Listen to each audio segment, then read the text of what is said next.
নমস্কাৰ, মই পৰৱৰ্তী কৰাৰ স্বাগতম জনাইছোঁ আপোনাৰ মোৰ অৰ্থাৎ আমাৰ চেনেললৈ নামজাৰ নিশাৰ কথা কোমল। আশা কৰোঁ আপোনালোকৰ দিনটো খুবেই সুন্দৰভাৱে অতিবাহিত হ'ল।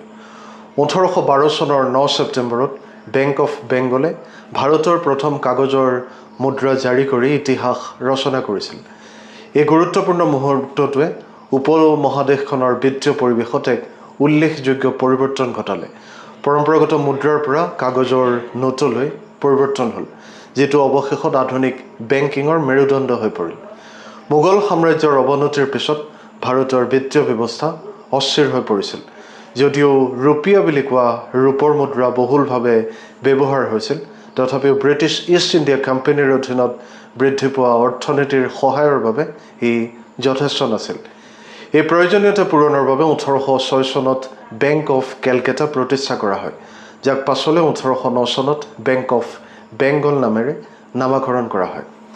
এই বেংকটো কাগজৰ মুদ্ৰা প্ৰদান কৰা প্ৰথম বেংকসমূহৰ ভিতৰত অন্যতম হৈ পৰে, যিয়ে মুদ্ৰা আৰু হুণ্ডি অৰ্থাৎ বিনিময় বিলতকৈ অধিক সুস্থিৰ আৰু সুবিধাজনক বিনিময় মাধ্যম প্ৰদান কৰিছিল।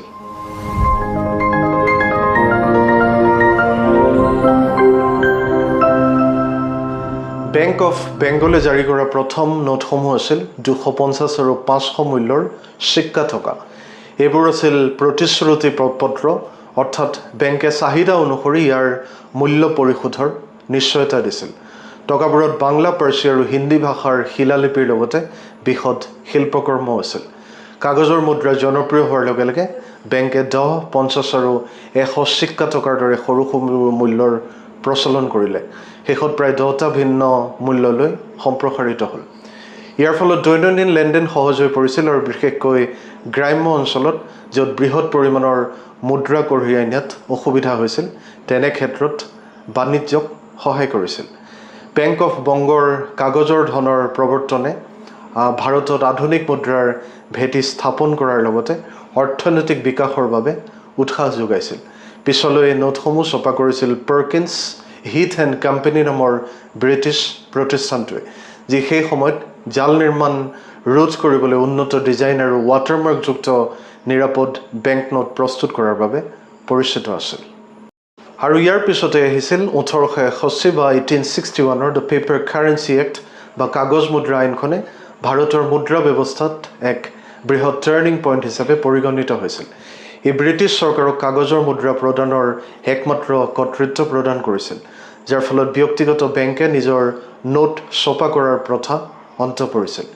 এই পৰিৱৰ্তনক তীব্ৰ সমৰ্থন কৰিছিল সেই সময়ৰ ভাইচৰয়ৰ কাৰ্যবাহী পৰিষদৰ প্ৰথম বিত্ত সদস্য ছাৰ জেমছ উইলছনে, যিয়ে বিশ্বাস কৰিছিল যে একক ঐক্যবদ্ধ মুদ্ৰা ব্যৱস্থাই অধিক স্থিতিশীলতা আৰু কাৰ্যক্ষমতা আনিব। আজি বেংক অফ বেংগলৰ নোটসমূহ বিৰল, সংগ্ৰহযোগ্য আৰু ইয়াৰ ঐতিহাসিক গুৰুত্বৰ বাবে মূল্য অতিশয় বেছি, প্ৰায় নিলামত লাখ লাখ টকাত বিক্ৰী হয়।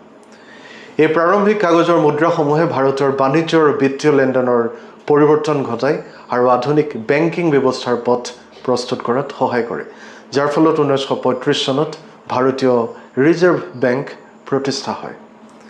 এই কথাৰে আজিৰ এই খণ্ডটো সামৰিছোঁ। আশা কৰোঁ আপোনালোকে আদৰি ল'ব, লগতে আপোনালোকৰ মতামত আগবঢ়াব আৰু চেনেলটো নিশ্চয়কৈ ছাবস্ক্ৰাইব আৰু ফ'ল' কৰিব। পুনৰ লগ পাম এক নতুন আৰু আকৰ্ষণীয় বিষয়ৰ সৈতে। ভগৱানে আপোনালোক সকলোৰে মংগল কৰক। আজিলৈ আহোঁ। শুভৰাত্ৰি। ধন্যবাদ।